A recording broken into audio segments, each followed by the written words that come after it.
Hi guys, thanks for tuning into the channel. A couple of weeks ago I picked up this 2020 Royal Enfield trials, and I've only been on the bike 3 or 4 times, and I've noticed the ride on this particular bike is extremely hard, like a lot harder than a lot of other Enfields I've been on.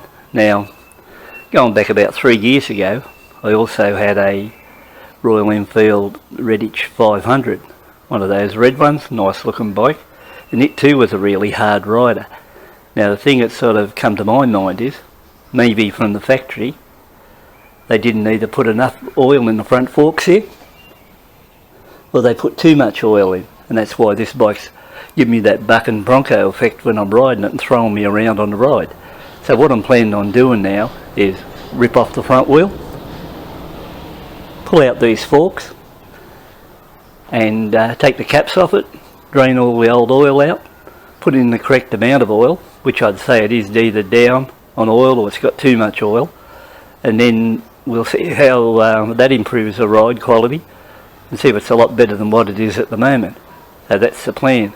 Now, this particular bike naturally is a 2020, and it's got the straight fork. This fork oil change is only good for the straight fork model, which you come out on the Royal Enfields in 2012. So if you've got the offset fork, there's a little bit different in the procedure for doing one of those compared to this straight fork version. So take that into account. But if you've got any model from 2012 up to 20, you'll be able to go straight ahead and just follow this procedure. Use the same amount of oil, whatever I decide I'm going to put in this. But so if you're heading out along the road and it comes up and thumps over those bumps on the road and throws a jolt through the handlebars, it may be possible a fork oil change, or it might not have enough oil in the forks. So I'll give you an example here what this bike's doing, and I'll throw up a clip now, and that's it.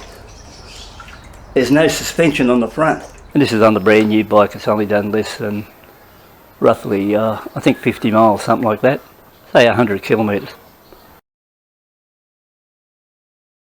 I think today, although it's a bit wet, is as a good day as any to rip the front forks out of this bike, pump out all the old oil, put in some new oil, see if we can get this bike to ride a little bit better than it has been from new.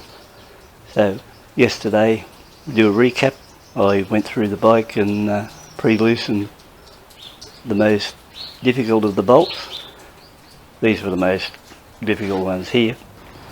Also down here where the sensor is there on the ABS braking system.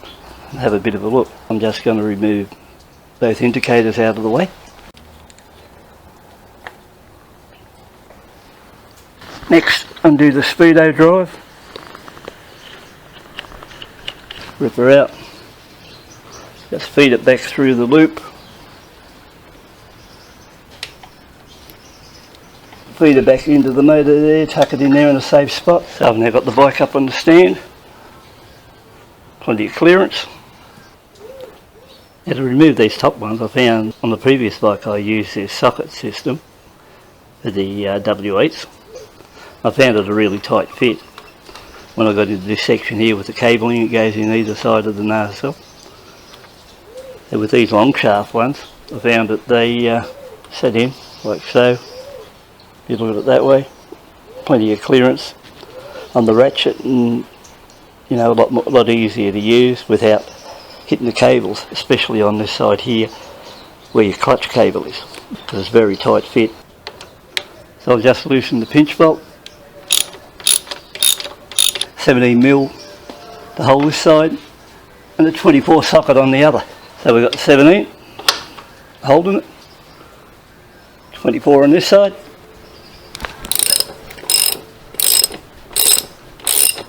That's there. I can jack the bike up a bit now.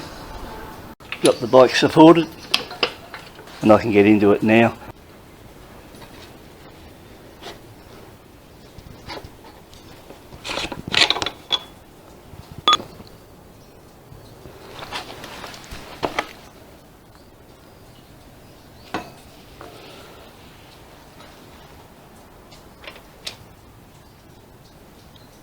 Front axle's nice and clean, so we'll just poke that through. The washer and nut back on. so. And we'll set it over here out the way.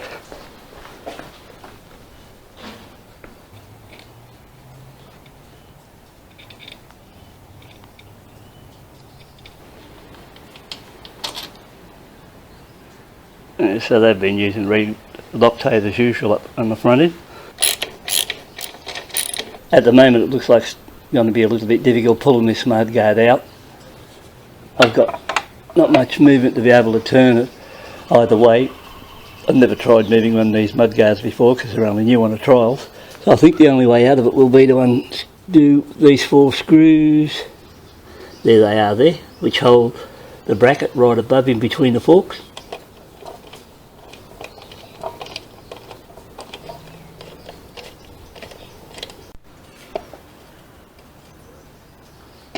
So we've got the mudguard down, it's out,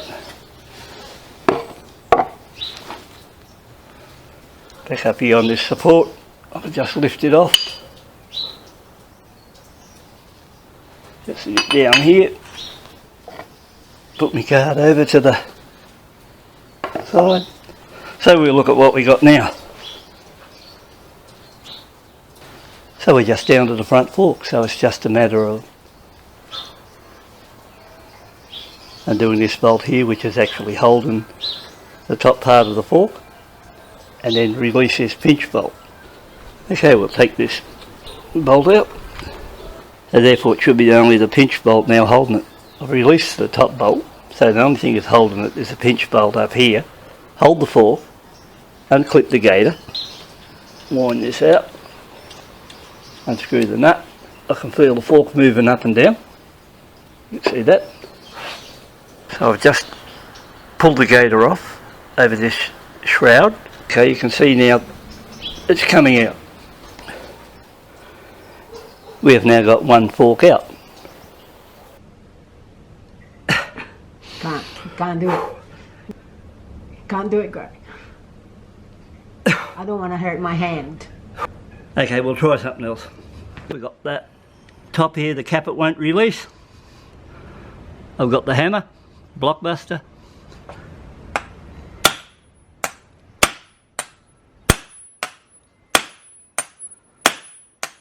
We'll try that. Okay, it's released. I can go into it and see how much oil's in there. Certainly doesn't look like 190 mils of oil that come out of this fork. So here's a quick look at, and the only true reading would be to put it on the scales and just see what it weighs in it. So I've got the scale set to mils. We'll weigh her in. At the moment it looks like I've got about roughly 120 mils of oil in. It'll probably go a little bit better. So say if we worked on this fork at 130, it would be 60 mils down. Well, actually 65. Do a check now and see what I got out of the left fork. And once again, remember the target's 195. I think I'm a little bit off target on this one too.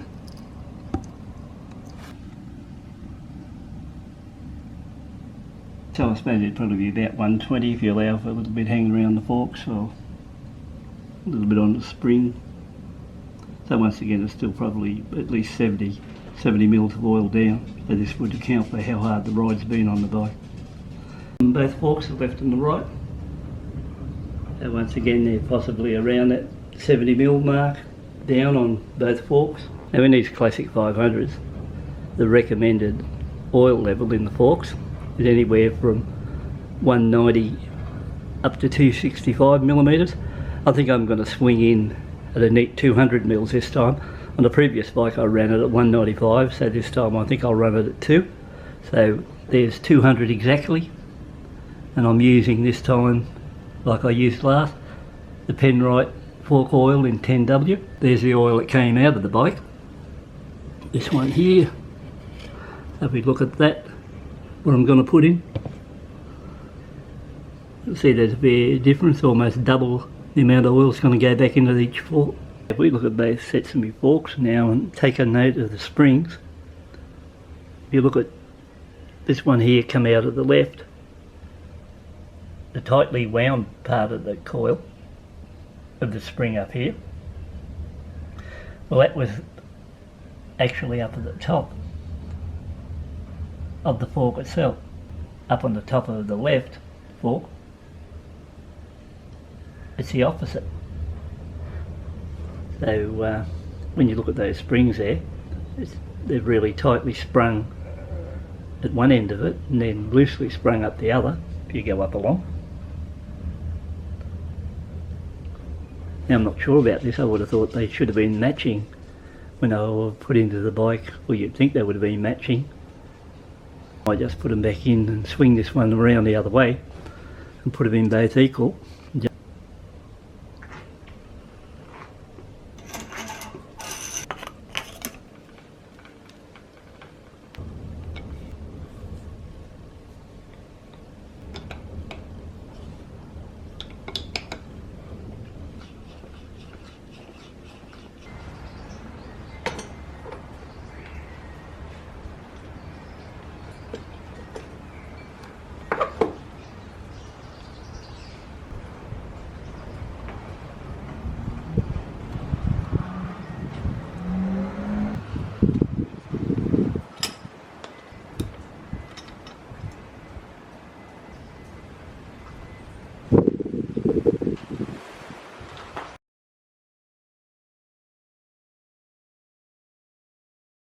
I've just got it off the tie down.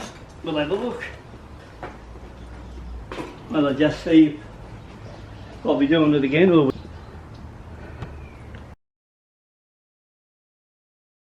there's no suspension on the front.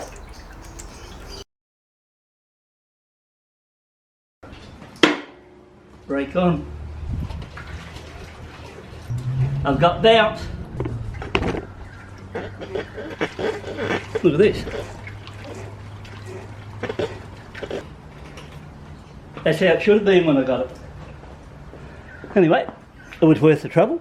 Just one more thing to fix on the Enfield, so pretty happy with how this worked out today, and took a bit longer than I expected, but there's a couple of pieces different on this compared to previous C5, so mainly up in the front end there where the mudguard is and the brackets that hold it on, so it was a bit of a problem in that area. But the main thing is, all I've got to do is just make sure tomorrow I go over and tighten everything, and then I can take it for a run after that. But overall, I'll give you another look.